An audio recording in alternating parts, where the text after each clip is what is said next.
תודה. כן, יוני רייני, אתה איתנו כאן. גם בסוריה יש הרבה מאוד נחשים. כן, יותר מנחשים. אגב, אני רוצה להגיד שהנחשית הזאת היא מאוד מאוד... איך אתה יודע שזאת נחשית? כי ליטפתי אותה בחדר איפור. באמת? כן.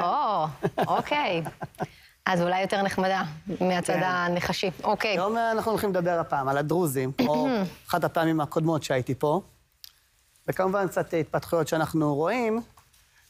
אתה אמרת כאן לפני 3 ימים שאתה לא סומך על אל-ג'ולני. הנה, נתתי לך את הקרדיט.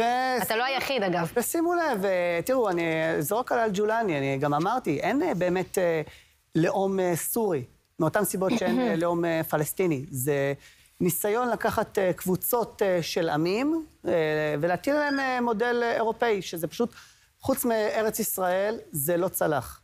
וגם אם אנחנו נעשה איזה הסכם עם אל-ג'ולני, אז האחרים, הקבוצות האחרות יתחילו לתקוף, ואז יגידו, לא, זה לא אנחנו, זה רק הקיצוניים שלנו, וזה בעצם מה ישראל צריכה לעשות?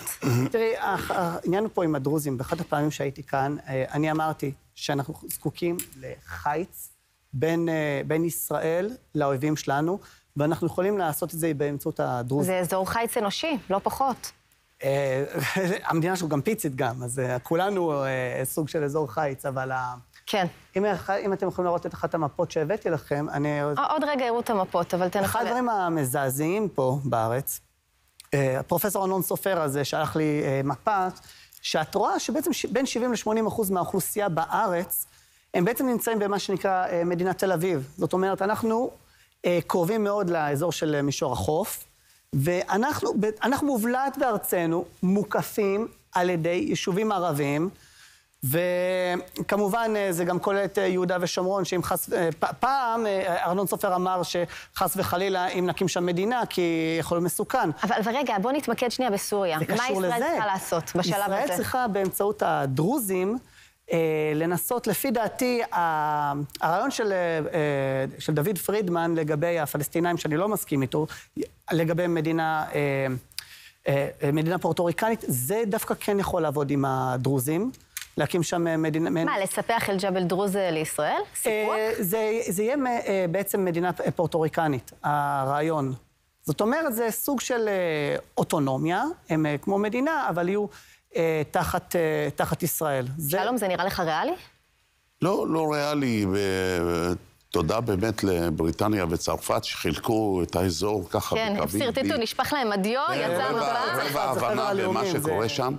אבל אני חושב שאנחנו לפחות לא מודעים, אני לפחות לא מכיר את המאמצים המדיניים שנעשים מול ג'ולני דרך ארצות הברית. אבל יושב כאן יוני ואומר, בוא ניתן להם אוטונומיה. לבוא ולומר לג'ולני, עד כאן, יש לך, הנה סימון הגבול, כאן אתה נוגע וכאן אתה לא מתקרב וכאן אתה כן מתקרב, כי אחרת יבולה לך ואנחנו נגיב בתקיפות. אתה בדרוזים, בסוריה, בג'בל דרוז, בסואדה, אתה לא נוגע. זה צריך להיות דרישה ישראלית חד משמעית. אז אולי הפתרון עודד שיוני מציע כאן לעשות שם איזושהי אוטונומיה, אולי אפילו סיפוח של ג'בל דרוז, זה פתרון ריאלי ושהיטיב איתנו. תראי, סיפוח, לא סיפחנו את יהודה ושומרון, שזה... זה בדרך, אנחנו אוטוטו שם. אז אנחנו בדרך. אז אני בעד סיפוח של יהודה ושומרון, אבל אנחנו מדברים עכשיו על ג'בל דרוז. אז לא, אבל אזור חיץ בהחלט. קודם כל החרמון... שזה ברור שאסור לזוז משם. זה ברור שאסור לרדת משם, זה העיניים של המדינה, שם צריך להישאר בכל מקרה. עכשיו, הרעיון של חיץ הוא רעיון טוב, שבהחלט אנחנו צריכים לאמץ אותו. דיברנו על העליונות האווירית, יש לך היום את הכלים בארגז של מבחינה מדינית, לקחת ולהחליט אם אתה רוצה לתקוף שם או לא רוצה לתקוף שם, אם אנחנו נרצה לשמור שם מטריה אווירית ולהגיד, לכאן אתם לא נכנסים, אז אנחנו יכולים לאכוף את זה. אוקיי. אז עוד רגע נחזור לזה, עוברים בחזרה לאור.